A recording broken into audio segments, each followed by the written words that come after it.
If there are people who sound interesting, highlight them and make a list that you keep in your badge holder of names of people that you want to look out for, so that when you see someone in the hallway, you have an opening. You say, "Oh, you were one of the people that were going to be at this conference that I really wanted to talk to. I see that you're working on X project at Y institution. Tell me more about that." It's that simple. So I'm going to talk with you today about smart approaches to the next steps in your career, not just 10 months from now, but throughout your career, and working on your personal long-term plan, thinking about what comes next, and making the most of the opportunity that the NDSR represents for you and for our field. You have accepted jobs that include public speaking and public presentation and advocacy as a fundamental duty. So in addition to advocating for your projects and collections, you're going to need to advocate for yourself. That's a key thing that you'll advocate for yourself. You must create, refine, and promote a personal brand, the brand of you, in order to have a career. Now, if you don't want to have a career, if you just want to have a jibbity job, that's fine. You can just tune out for the next 2 hours and kind of half-ass the rest of your life and save up for retirement and chip away at your student loans until you die. That's not bad or wrong. If that is what you want, it is good to articulate that.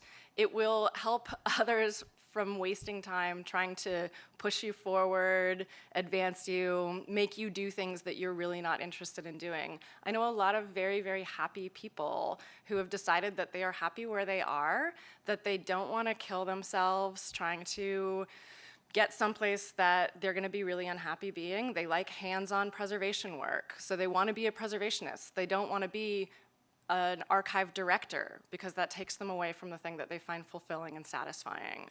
So part of the reflective portion of career planning is understanding what is enough for you. Enough money, enough responsibility, enough activity, enough hours in the week, in the day, enough years of your life. And sometimes that means change, sometimes that means staying where you are. So we're going to talk about 3 key topics today: networking, professional development, and personal development. And they all interrelate, but we'll talk about them separately. Hopefully they'll all lead into one another in a way that makes sense. So networking. Our operating definition today is going to be that we are working with people to exchange information and build relationships. The people part is key. You can network or build your network or strengthen your network by not interacting with people, by interacting with things like Twitter followers or LinkedIn connections or Facebook friends. Those are not, in fact, people. Those are personas. Those are avatars. Those are abstract connections. But when you show up to a job, even if you're working from home, telecommuting, consulting, you are going to be working with people. So it's crucial that you learn how to talk to people, interact with people, understand people, that you are a people too. That is really, really an important part. And building relationships, meaningful relationships with people, is a key factor in career success. So let's talk about what counts as networking and relationship building and exchanging information and ideas. Do all of these count? Do any of these count? Does one of these not count? If it starts a conversation, it could be the first step. If you're saying on that listserv, hey, I'm working on a digital stewardship project at KBOO in Portland, you're telling people information about yourself, you're presenting a professional persona. You may be conveying information about what you do and don't know, or what your institution does or does not need. It can be the start, but you're right that it is not in itself a form of networking. It can be a way into it. Continuing the conversation either online or on the phone with somebody who responds to that request for information. That's closer to what we're talking about when we talk about networking. What about going to a conference? Is that networking? Why? If you talk to people, right? So the answer for all of these is it depends, right? Which ones are the best? It depends. Depends on what your needs are, depends on what the conference is. You can go to a conference, go to sessions throughout the day, every day, not talk to any actual human beings, and you're not networking. You're gaining information, you might be doing professional development, you might be skill building, but you're not necessarily networking. So any one of these in and of itself may be an activity that leads to a growth in your professional network, but they are not necessarily, you can't just show up every day and say like, oh, well, I went to the conference and I didn't really meet or talk to anybody, but I was networking, I was there to network. Knowing the difference between professional development and networking, knowing when you could be doing a little bit more, when you need to do a little bit more, that can be crucial, especially if your employer is paying you to attend the conference. You need to be able to demonstrate what you've gotten out of it, what their money's worth is in this case. And it could be, I met somebody who's doing a project similar to mine, and we talked about what problems they've encountered. They gave me some ideas that I think will be helpful here. It could be, I went to a session and heard some great reports on projects that I think we should be looking at as models for what we do next. I talked to those people. So you'll want to be doing both all the time, professional development and networking. Okay, so what's the best if you're an introverted personality? I think that these ones that don't force a face-to-face interaction immediately might be better if you're introverted. LinkedIn or a listserv or an email asking for an interview, something like that. You can kind of approach it more slowly. Yeah, you get to meet somebody, introduce yourself, construct an identity in an editable format first. You have a little bit more control over what people's first impressions of you are. I think that's a great answer. Does anybody else have an idea? Yeah. I was going to say the drinks after work because it's a little more informal, and alcohol always helps. Yes, absolutely, absolutely. Moderate amounts of alcohol. Right. Not, you want to lower your inhibitions about 10%. Like one drink is good. Depends on the kind of drinker you are as well. Maybe no alcohol is better. This is another reflective portion of your professional development process. You should find out before you start going to the conferences where there's high stakes what your cocktail party consumption should be. Yeah, meeting a former colleague for drinks after work, that is a great way to start the conversation, catch them up on what you're going through, practice your little speeches about here's what I've been up to, here's what I'm doing right now. Somebody that knows you already, and ideally that former colleague will be somebody who's better connected than you. Keep in touch with the people that have a bigger network than you and leverage them. That is always okay. People can always say no, but they don't say no if you don't ask. You don't get anything if you don't ask. That is one of the big takeaways I want you guys to have for today is asking is important. It's not a sign of weakness, it's a sign of strength. So yeah, Eddie, I think to get back to what you said, if you're introverted, there are going to be some things that you're going to gravitate to more. But if you know that talking to people is hard for you, that does not excuse you from working hard at getting better at it. I would consider myself an extrovert, but I still get nervous when I am speaking publicly.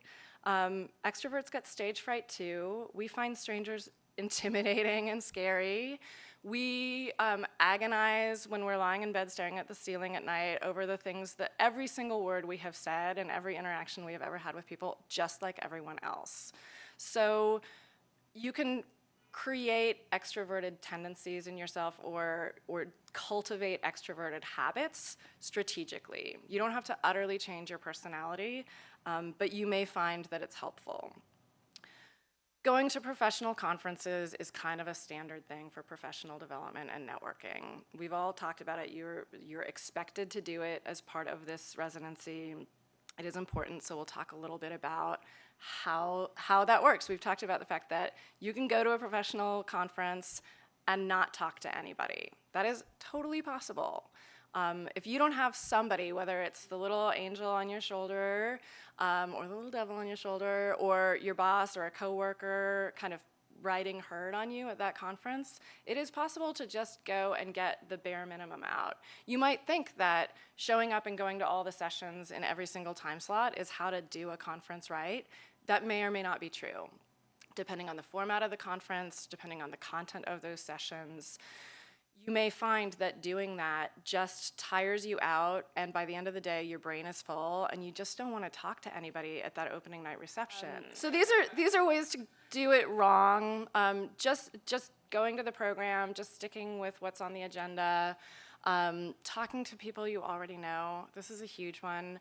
I do not let my students do this. I do not let my students congregate in groups of more than 2.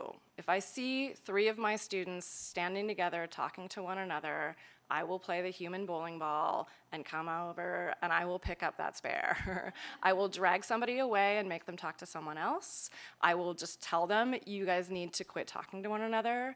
It is not a great use of your time to go to a conference where there are 700 strangers and just talk to the 3 people you already know the whole time. It's intimidating when you group up like that. You usually will be standing in a circle with your backs to everyone else. It's very hard to, if you're a senior scholar or professional who is interested in what students are doing, it's very hard to approach people like that. You might think like, I'm young and they're old and scary, but you're scary when you do that. You're not leaving people an opening. And if you're waiting for people to talk to you, in those circumstances especially, they will not do it. So self-patrol when you're at conferences. It's fine to have a conference buddy. It's fine to have people you check in with. It can help you feel safe, and it can help you feel grounded and rooted, and check in, find out who your friends are meeting, who they've made contacts with, who you should be talking to, where they're going next. It's totally okay to do that, but don't do it to the exclusion of all other things. And be aware of when you're doing it, and keep it to a minimum. Just a couple minutes at a time, a little check-in, a hi in the hallways, that's fine. But if every time there's a break, you're just glomming back onto the people you already know and going to your safe zone, you're gonna be hurting yourself. Waiting for people to talk to you is a problem. Talking to people without exchanging information, just keeping it on a surface level, not letting people know your name, not telling them anything about you, not taking advantage of the opportunity to tell your story concisely and quickly so that you're really, really good at it because you've done it 100 times. You won't always have the opportunity to go deep in every conversation, but if you're in a conversation and you're finding it a struggle to get anything out of that person, just bail. Go talk to somebody who's going to be a more meaningful information exchange for you. And of course, take the opportunity to talk to people in person. This happens a lot to me and to other colleagues, and we have not figured out why people do this. I think it's really creepy.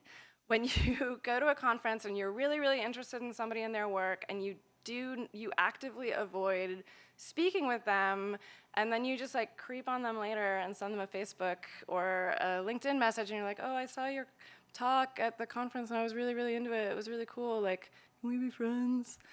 That just seems very strange to me, and it seems like a wasted opportunity. And I personally don't want to put a ton of effort into mentoring or working with somebody who does not take the first step in reaching out to me and take advantage of an opportunity to talk to me in person, ask questions. It's so much quicker to do things in person, and I so hate answering email.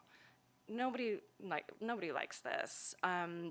And often those emails are sort of like tag your it format. Like, I was wondering if I could ask you a question about something really generic. It's like, okay, what's your question? Like, you have my attention during this interval in my email. Like, ask the question, and then I can either respond directly. I don't want to go back and forth 15 times. So, same thing goes for conversations. Just have the conversation when you have the opportunity. It's scary, but nobody has ever reacted poorly to, I really liked your talk. I'd love to talk to you more about this aspect of it. I'm interested in this subject. That was a great presentation you just did, but you didn't really address this. I didn't have a chance to ask a question during the Q&A, but I'm going to talk to you in the hallway now. These are important interactions to get comfortable with, and generally people are really receptive to them. That's why they're at these conferences. So if you want to really rock the conference experience, study ahead, read the program, go through it with a highlighter, figure out which sessions you think you might go to. You can put a little asterisk next to them. And even for the stuff you're not going to, if there are people who sound interesting, highlight them and make a list that you keep in your badge holder of names of people that you want to look out for, so that when you see someone in the hallway, you have an opening. You say, "Oh, you were one of the people that were going to be at this conference that I really wanted to talk to. I see that you're working on X project at Y institution. Tell me more about that." It's that simple.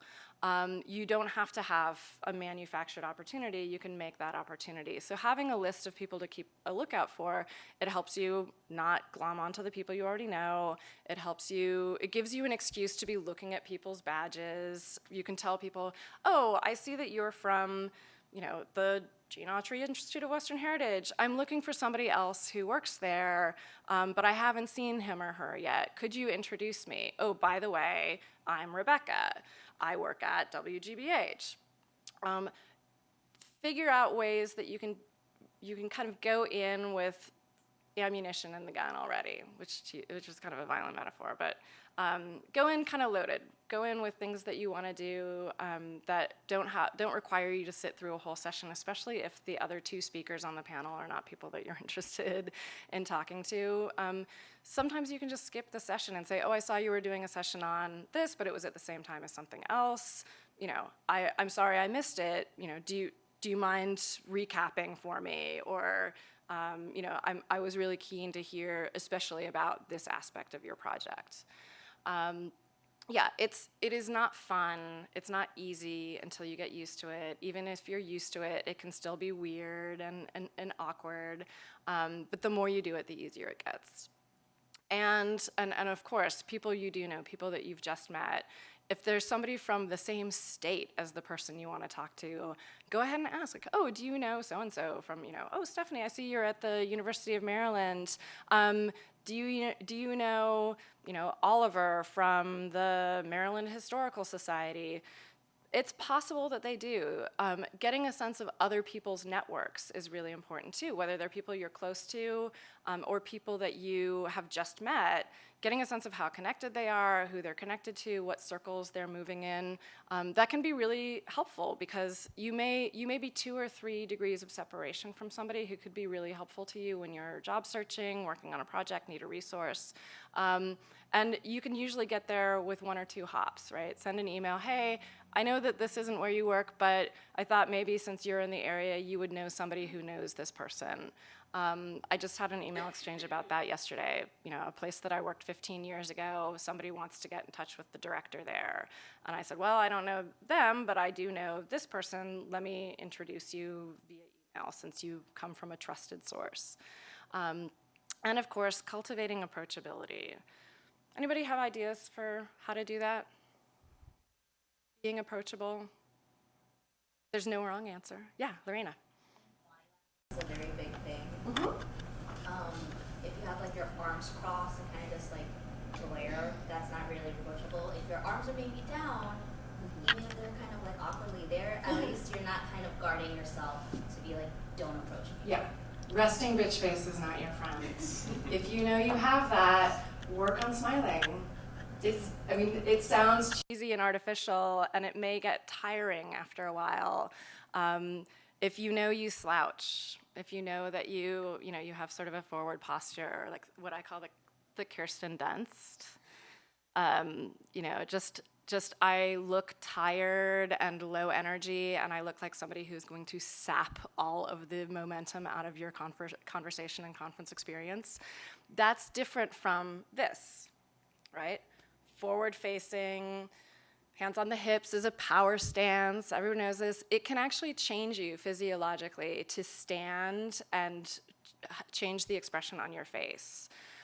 Standing like this, chest broad, collarbones wide, feet rooted, or something a little more casual. Maybe you have a little break in your knees so you're not like military stance. All of these things are very subtle signals that can affect how you feel, and it can affect how others feel about approaching you. So again, have a look in the mirror before you leave your hotel room at the conference. Just try to catch yourself looking like you look, and think about whether that's the look you want to be giving to people who could be hiring you. That's a crucial one. So there was a piece in the Wall Street Journal a while back about how to work the room. I recommend it. The link is in the PowerPoint here. And they had this sort of little interactive illustration, which I think was pretty great.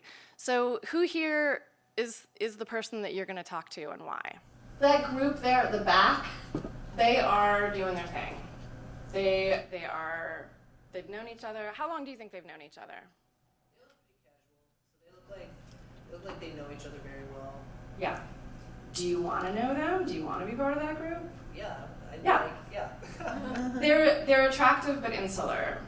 If you can find an opening, that's a great group to be part of. They're upbeat. There's a bunch of them, so you can kill a bunch of birds with one stone, meet a whole bunch of people at once, do kind of a one-to-many introduction. What about our senior colleague here, who's at the punch bowl? He's entirely on his own. It's a good interception point. Yeah, right? He might be lonely, excited to meet someone, not necessarily in the middle of anything right now. He might have a lot to share. What about this guy here, dropping business cards like they're coupons for free Subway sandwiches? Yeah, you don't have to go talk to him, right? He's selling something. He's going to come to you. And the group of emos here in the middle. No. For me, that's one big turnoff if someone is walking around with their face in their phone and friends and they come up to me and just you want to talk to me or do you want to talk to your phone? Yeah, so that is an important thing to remember, especially we are all doing this, but keep your phone use to a minimum in a social situation. It can be perceived as very, very rude. It's a giant barrier. People will feel that they're interrupting, even if all you're doing is just keeping yourself busy because you're bored. So the article described that group as being a group where if you enter, they don't really know what they're doing. They don't know how to talk to people. If you come over and enliven that group, you're the hero. That's what they say. I would consider that a fairly unapproachable group. Again, they're a little low energy, they're a little droopy, they're going to be hard work to enliven, but if you are coming in with an excess of energy or you're feeling like, hey, I'm so excited to be at this conference, what's your deal? Who are you? What's going on? What are you, are you enjoying it? What did you do today? If you can have that conversation and kind of get them to stand up straight and put their phones in their pockets, that it certainly might be a worthwhile conversation. If it's not, you can just leave. You can always walk away. So those conversations, they do count. They are important to have. It's important to do them right. Getting in is the hardest part. So somebody, ask me what I do. Selena, ask me what I do. What do you do? I work at UCLA. What do you do at UCLA? Do you enjoy it there? I do. I've worked there for a while. I manage a graduate program. Oh, I know somebody who works there in the library. Have you happened to do any projects related to what they do, like digitization or AD stuff? Yeah, actually, my building's right next to the library. I'm in the library school, so we don't work directly with them. But I know a lot of people who work there. Do you know? Is the person that you know? Is it Shira Peltzman? Because I know her. Yeah, I know a couple people there in the library too. Maybe Oh, great. friends of Shira. That's so cool. And so, what do you do? Oh my gosh. So right now I'm a fellow at KBO Community Radio, and I'm working on helping them get their local underserved community historic records preserved in digital format. Wow, that sounds so cool. And they're going to share it with the community now and also in the future. They're approaching a 50th anniversary. So I hope that the community locally will enjoy it, and also the broader community of radio preservation and audiovisual. Just sort of tuned out. Yeah. That was really great. Big hand for Selena. So one of the things that is important to do is work with detail, but not too much. So I love that you said KBOO, community radio station. Sometimes when I meet people, they'll do what I did, where they say, "Oh, I work at UCLA." It's like, okay, what do you do there? You know, my normal introduction is a little bit more informative than that. I won't just say I work at giant organization where I could be doing anything. I try to provide a little more detail. You know, I would never say, oh, I work at a university. Okay, which university? What do you do there? Like the ideal is to get as quickly as possible into real stuff and into specifics. So if you're saying like, oh well, I'm working for a community radio station on a digital project, that seems really cagey. You don't work for the CIA. You work for an archive. It's okay to provide detail. Details are doorways. They're handles. They're ways people can get an edge on the conversation. Conversations can be like rock climbing sometimes. Like you just need like a little handhold, and you don't want to have to reach too far. You want to be, close to the core, working from places of strength. Having fallback topics, especially in these social situations, is really important. So have a few things in the back of your mind that you can go to when you get that scary lull in the conversation. Like, oh, was anybody here last year? I noticed that the big topic this year seems to be blank. What was it last year? I know there was a theme, but everybody this year is talking about, Nazi-era provenance research. This year, everybody's talking about checksums. Like, what's the deal with checksums? Have some topics that you can fall back on that are generic enough that you can remember them easily, but that are enough to kickstart the conversation again. If everybody's sort of like gotten into this mode, like, well, okay, if things are petering out, or use that as your opportunity to exit and say like, oh, I'm gonna go get some more juice. Fallback topics are important. They can also be a way, if you're feeling tired, they can be a way into a conversation, and they can be very, very simple. And it's really important to ask other people about themselves. People love talking about themselves. It's most people's favorite subject. And it can be as simple as, what about you? Tell me about yourself. Tell me what you're doing. What are you doing at? Read the name tag and the badge. And learn how to disengage and move on. Even if you're really enjoying the conversation, if you only make one friend at the conference, that can be fine. But ideally, you'll make a few more, or at least try. And you can always circle back to people. Usually, you're going to be at a conference for a couple of days, or there will be a couple of breaks if it's a symposium and it's just one day and everybody's in the same room together. You can come back. There's, there'll be other opportunities. The single most important skill you can learn when doing this is to cultivate an actual and legitimate interest in other people. Yes. Because if you actually, people can sense in authenticity, in authenticity. And so I feel like if you're faking it, they'll be able to tell. But if you can actually be interested in them, yeah. If you're interested, you're interesting. Yeah. Yeah, that's such a great contribution. And please, if any of you have tips on this, Karen, you've been to a million conferences. I know, because I've been to some of them with you. The last year, before the conference, maybe to reach out to them and say, hey, are you going to be there this year? Do you have some time where we can get together, or can we look out for each other to sort of connect? It kind of gives you a sense of being able to make it a purpose to see them and to talk to them, and it sort of sets you up to do it ahead of time. Yeah, it's not a room full of strangers anymore. It's a room full of strangers with one friend. And that gives you a sense of purpose. The purposefulness can give you a sense of security. That sense of security can make you seem appealing and approachable. Yeah, absolutely. Casey, Rebecca? So I moved to Boston and I didn't know anyone. The first thing that I did when I moved here was join the Regional Professional Association. And I joined one of their roundtables and just ran for a leadership position. And I was the only person that ran, so I was elected. And all of a sudden, I'm a leader in this roundtable for early professionals. So I definitely suggest, when you go to EMEA this year, don't skip the committee meetings. Go to a committee meeting. Find out how you can get even further involved than just physically, like going to the conference every year. Yeah. And making a contribution back to the organization. And that helps build your network. Absolutely, great suggestion. Rebecca? Yeah, it is a lot of work getting involved in that kind of thing, but it's not And this is something that was hard for me to learn, but it's not, it might feel, sort of intimidating to be like, how, I just got here, how can I put myself forward for, like a member of this, or chair of this working group or whatever, but people will be really, really happy if you put yourself forward to do stuff like that. People want other people to step forward and do that work, and they get really excited when new people get engaged in stuff they're already doing.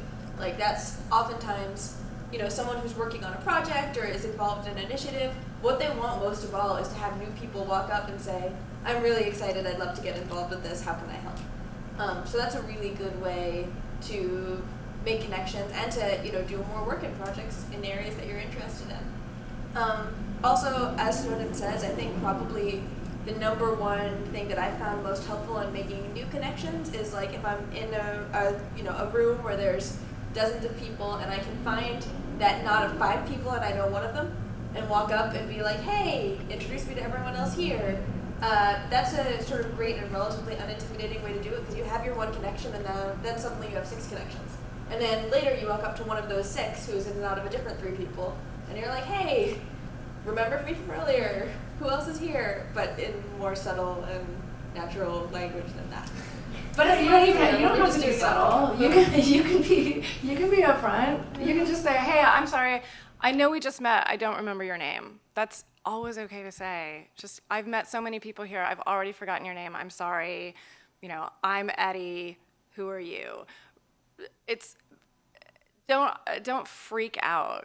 Don't get yourself all wound up. Like it's really very simple. It's people are always paying less attention to you than you think they are, and people's feelings are usually, again, people are usually thinking more about themselves than about you. So it's really okay to just be like, hey, be genuine. I think if you talk to the most senior members of your profession, whatever that profession is, the ones that are most well known, they will probably tell you, every single last one of them, that the more famous they've gotten or the better established they are in their career, the less often people come up to them and treat them like a person. They're often really grateful for that, just to check in on a human level, like, hey, how are you doing? You're giving the keynote. That must be nerve-wracking. Like, do you feel ready? Getting to know people on a personal level can be really rewarding, and it's something that you are capable of no matter where you are in the profession, no matter what you're doing, and no matter who you're talking to. So yeah, that's great advice. Take advantage of the formal mentoring opportunities because they are practiced for the less formal mentoring opportunities. And the crucial thing is your opening, your elevator speech. This is, for those who don't know, the elevator speech is you meet somebody in the elevator, and before the doors open on your floor of the hotel, you have told them who you are, what you do, and why you should matter in their lives. So I insist on first and last name. Why do you think that might be? There's a million Daves, Stans, Jennifers, Samanthas, Selenas, Stephanies. There are so many, and chances are that the conference you're at, there's going to be at least another one of you. Even me, I want people to find the right Snowden. That's especially important now. I want people to know who I am, and also, when you Google Snowden Becker, you find me. When you Google Snowden Becker UCLA, you find my program. The same goes for the projects that you're working on. So if you're playing your cards right, you will be just a few keystrokes away from having made a connection and being findable to people who are looking for you again. If you're just Casey, and somebody writes down, oh, met Casey, they may not even remember a month later when they look through their conference notes whether you were male or female, where you worked, what you did. So make sure you have that kind of packaged concisely, that you're used to saying your first and last name so people don't have to ask or look at your badge, which may be turned around, or written in tiny type so that you can't read it, which the older I get, the more annoying that is. And just sort of figure out what your deal is. And that is situational. Have a basic speech. Here's my basic speech. I'm Snowden Becker. I am the program manager for Moving Image Archive Studies at UCLA, or I manage the graduate degree program in Media Archives and Preservation at UCLA. So I'm hitting on all the big things here, right? My name, that's important. I try to say that clearly. It's hard if you are drinking or you have food in your mouth, but work on saying your name out loud. For me, it's difficult because people even now don't know that Snowden is a name, so I may over-enunciate, especially in a loud, crowded conference room. The important thing, or I'll have my badge in my hand when I say my name, so people can, if you're a visual learner, you can get that. You don't have to rely on the auditory input. And I talk about what I do, like the nature of my position, the subject area of my position, archives and preservation, and my institutional affiliation. So this is super concise. If I am going to conferences, I will, my basic pitch that I leave my hotel room ready to give is going to be different depending on that context. People speak different languages, they're interested in different things, they have different priorities, and I may be needing to present a different professional self in that context. If I'm at the Society for Cinema and Media Studies, it's a bunch of scholars, they're media studies people, they're gonna be listening for certain critical theoretical dog whistles that I may or may not know how to blow. So I position myself as a scholar, I talk about what I study, I'll talk about non-theatrical media because that's a word that's going to show up in the conference program. And I'll talk about my perspective, that I'll give signals that I'm a preservationist, that I'm looking at cultural heritage. If I am going to Elise, which is an academic meat market for library and information science educators, I'm going to talk about what I teach, period. And I'm going to talk about my areas of research strength sort of as a secondary topic because this is people who are talking about, it's mostly people who are hiring for IS department jobs. Law Enforcement Video Association. These are not my people. These are cops. They very rarely talk to archivists. So I will change my language a little bit. I won't necessarily use the word archivist or archives since that's not necessarily a familiar term. I'll try to talk about things, new forms of video evidence. I won't say, novel formats of audiovisual recordings. I'll try to put things in accessible terms so that if somebody understands or wants to know more, they can ask. But I'm trying to kind of position myself within that field as somebody who is admittedly an outsider, but has a way in. And for archives conferences, Society of American Archivists, regional archives associations, the Archival Education and Research Institute, AMIA, I'll kind of go deeper into the weeds. I know that people understand what I'm talking about, and I can assert my specialization or my particular area of expertise and interest with more specificity. I'll maybe use more jargon, but I'll think about who I'm going to be talking to and meeting, and I may adjust this depending on the specific individual I'm talking to, or if I'm on a panel with other people and I know that the audience is likely to be primarily students or primarily people who are also interested in audiovisual evidence. I'll pitch accordingly. So it's just like your resume. You have the basic version that's always updated and ready to go, but you're going to tweak it every time you're applying for a new job to make sure that the words that are in the job description are in your resume, especially if those are skills you actually have. So we're going to stand up, and actually we're going to move a little bit first. So everybody stand up, stand on your feet.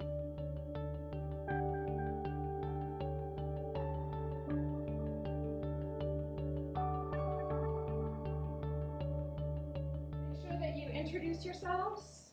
You get to exchange cards when you both have given your elevator speeches. So make sure you know about the other person and hey, oh, hi. Hi, my name's Eddie Collins. I just recently graduated from the NYU Media program and I'm just starting my NSR fellowship at Louisiana Public Broadcasting. That's exciting. What are you guys working on? Well, they've had a digitalization program going on for a few years now, and so I'm going to be helping them set up digital preservation policies there. Cool. Yeah. excited I'm about it. excited. Do you have experience in that?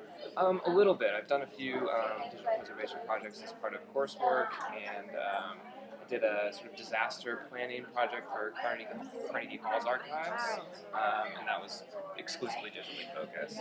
Yeah. What do you do? I work at UCLA. I manage the sister program to your NYU program at UCLA. Oh, yes, yeah, cool, yeah. I think you were an applicant. Mhm, Yeah. I was, yes, I wasn't sure. So, do you know Nina Ellis? She'll be working with you, right? Yeah. Yes, I've been working with her on my project over the past couple of years. What are you guys doing together?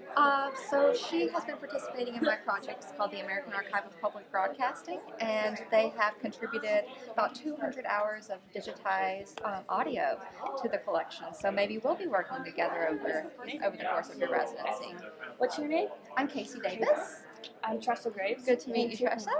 I guess I'll give you my business card. Follow up with me sometime. I'm sure we can collaborate on our project.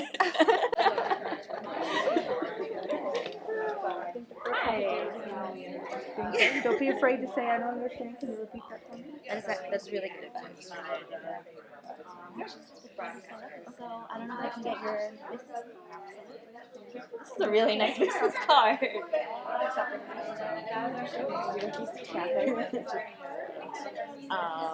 Did you have to move very far to go to Yellowstone? Not very far. I'm actually from Michigan, so it's about a 6-hour drive. Not that bad. I haven't gotten too deep into that project yet. So, but I'm just so I'll figure out. Report back. We've just put in a grant for doing more work on PV Core, so cross your fingers for us. But in about a year, if we found out we get it, we're going to be looking for someone to help us out with doing some of that more technical work on PV Core development and data standardization. So cross your fingers and keep us in mind. Yeah, of course. Yeah, I mean that's something I would really like to be to help out with. So. All right, great. Well, I'm going to go grab another glass of imaginary champagne, but let me give you guys my card. It was great to meet you here. Yeah, nice I to have meet one you. of my own right here. Here's mine, by the way. Oh, Thank you. passing out cards. Imaginary champagne. I'm gonna grab some coffee myself, so here, it was really nice to meet you. You as well, yeah. Yes. Hi, I'm Selena. Hi, my name's Adam. I'm the NDSR fellow for Wisconsin Public Television. Yeah, I'm an NDSR fellow too, Selena Chow. I Oh, work at great. KBOO in Portland, Oregon. Oh, great. So Yeah. that's a radio station? It is. So we're probably doing similar stuff, right? Audiovisual material. Yeah, I am a TV broadcast station, so I'm doing a lot of digital conversion of legacy video formats. My card has my website address on it and all that kind of stuff. And we just had a faculty hire, Sean Redcourt, who does history broadcasting and radio and television. So I'm sure we can just collaborate. Yeah, fantastic. Tressa, did I give you my card? No, here's mine. Oh, nice card. I love this color. I'm gonna go mingle. We'll talk more.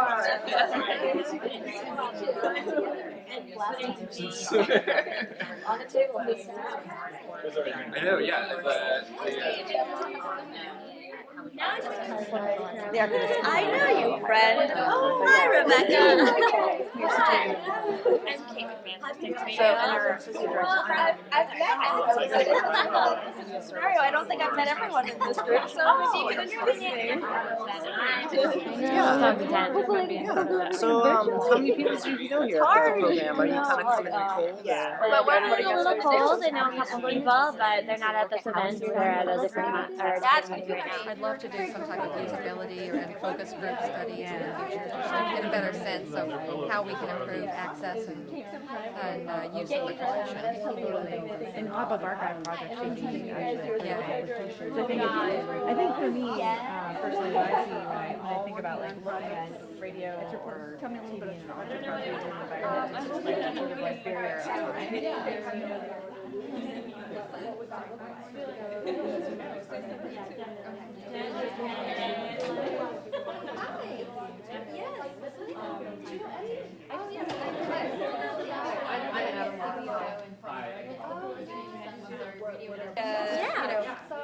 it's basically an opportunity to, if you have complaints about a metadata standard, to voice them and just be like, actually, I think this would work better. Just so all your metadata elements. My entitlement LCS. Yes. So yeah.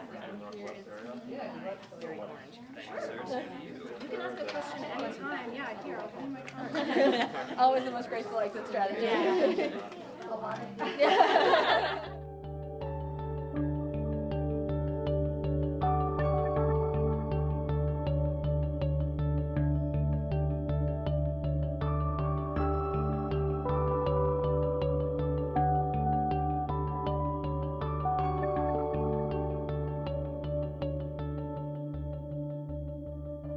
Pro tip, use your badge holder. They're more than for just badges. They can also hold your business cards, and they can hold other people's business cards. That if you get nothing else out of the conversation today, know that your badge holder is pockets for you at a conference. And I put my hotel room key in there too, so that I don't lose it.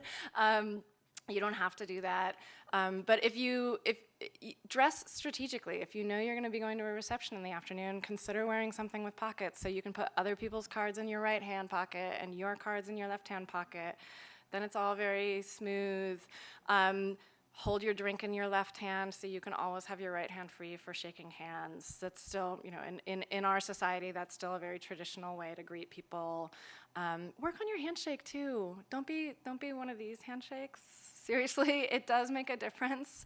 If you guys have time to practice that with one another or with friends, like practice giving a good handshake. Yeah, it depends. Like, I'll run out of cards. If it's somebody that I really do want to get in touch with later, I will try to get their card. I also, another thing that the badge holder is for, like, clip a pen to your lanyard. If you talk to a lot of people, you may forget who they were and what you talked to them about.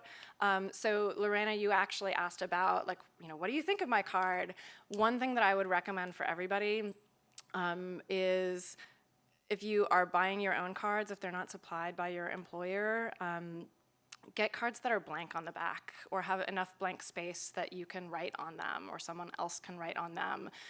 That might affect the finish of the paper that you get too, so that you get something that is write-onable and not the really slick coated paper that if you write on it, then it smears ink all over your nice clothes and your hands, and then you're like shaking hands with people, and then they get ink on their hands, and then it's just like a giant nightmare.